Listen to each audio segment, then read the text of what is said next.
Yo, top of the morning, top of the morning. Have you guys ever wondered before takeoff what are all those odd noises that happen when you take off and when you're in midair? Well, we're gonna do a little tutorial today. We're gonna find out what are all those noises are. I always wondered myself. I always wonder, am I safe?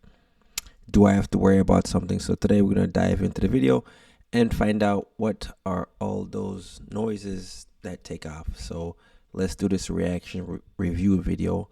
All I ask is you just remember one thing that you learned from this video. All the sounds of a plane at a loss to what they all actually mean, especially just after takeoff, where you start to sit back and relax, or for the more nervous flyer, the relief that the aircraft is pulling away from the ground. And all of a sudden you get hit with a barrage of loads of different sounds.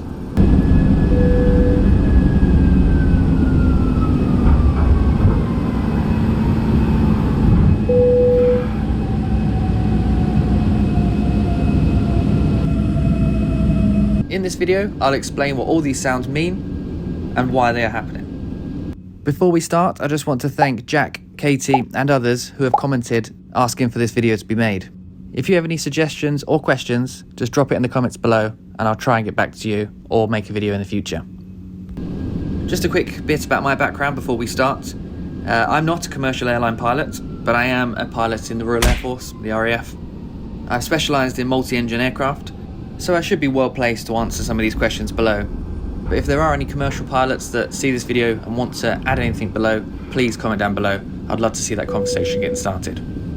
So let's start with the first sound then. So imagine you've just taken off, you've heard the engine spool up and pull you down the runway and you've just taken off. Now shortly after you've left the ground, you'll start to hear a grinding noise and some vibration across the aircraft. And this will vary depending on where you're sat. If you're sat closer to the wings or to the front of the aircraft, you'll feel a little bit more of the vibration.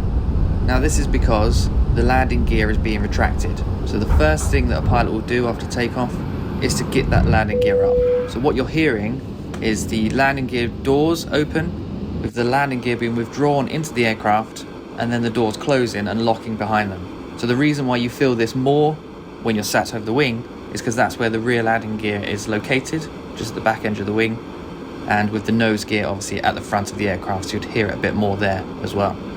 For the next sound, you'll then hear a series of dings as the aircraft climbs through the air. So the first one will be that the landing gear is up, and then you'll hear a second chime later on. Now this is to notify the cabin crew that they're free to unstrap and begin their duties. And this will be the exact same sound that you'll hear for the third one, where it will be accompanied with the seatbelt sign, and it means that you're free to unstrap and move about the cabin.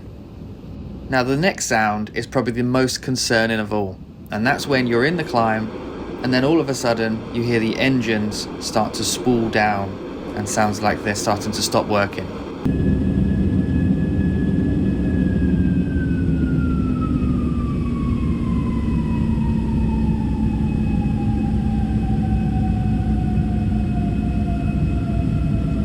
So this happens because when the pilots start their takeoff roll, they set a takeoff thrust setting. So what that means is, for takeoff, the pilots will set a thrust setting. Sometimes the takeoff go around, which is a set thrust setting, to give you the amount of thrust you need to take off, and for others it'll be something called flex. But the premise is the same. The pilots will set a takeoff thrust setting, which will require more thrust from the engines than if you're in the climb or if you're in the cruise.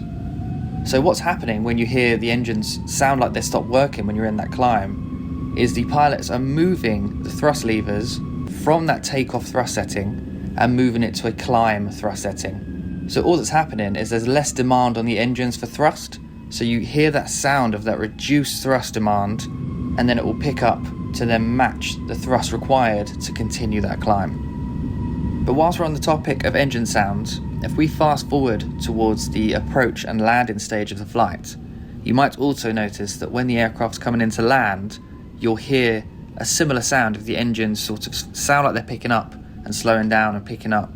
And this is happening simply because the aircraft and the pilots are trying to get to or hold an appropriate approach and then eventually landing speed.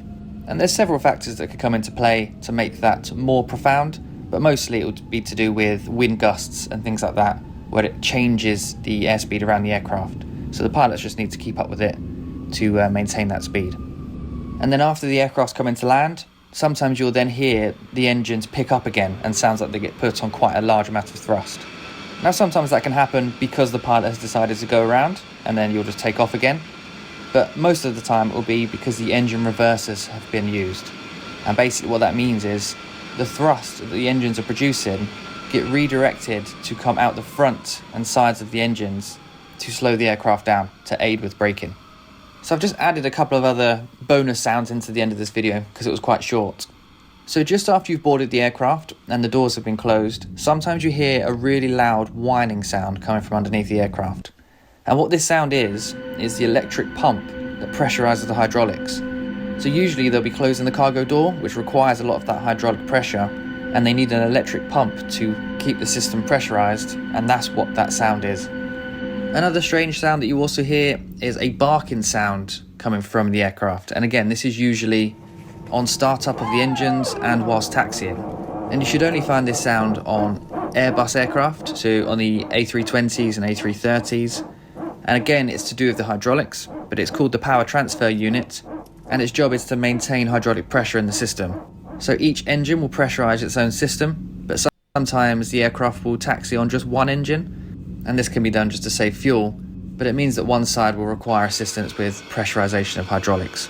And sometimes this can happen if both engines are running. It's just basically if the system runs below a certain PSI, then this system will activate to then top it back up. So at least you know now it's actually the power transfer unit and not a dog that someone smuggled on into the aircraft. So just a short one for you today. Thank you for all the comments and suggestions. Well, there you go, guys. Now you know what all their noises are when your aircraft takes off. And for me, now I'm fully aware the 3 dings that happen. So all those dings are indication for flight attendants to start cabin service. Ding number 2 is to basically say to us, seat belts must be fastened. And I also want to caution you guys, when you're traveling, always listen for the dings. All those dings mean something. So if the pilot does turn the fasten the seatbelt sign on, I would advise you to be cautious and respectful and just sit down, because a lot of times you could run into severe turbulence. It might not seem a lot, but it could be a lot. Yeah, as always, guys, I like to learn about aviation and learning what these things mean, because as I'm traveling, as you're traveling, I want you to be familiar with these, so that way if you get on board, you already know that what the first ding, second ding, and third ding is. So first ding, I'll give you guys a hint, is basically for the flight attendants. And then for the second ding, is pretty much to tell the passengers on board that you can, you can take your seatbelt off. A lot of the times that second ding will come when the airplane is completely leveled on one level like this. That way you can take your seatbelt off and walk. But as always, guys, like, comment, subscribe. Just travel. Don't forget to travel. Just travel. Don't forget to travel. Leave me a comment in the description below about if you understand what the first ding is, second ding, or third ding. Until next time, world.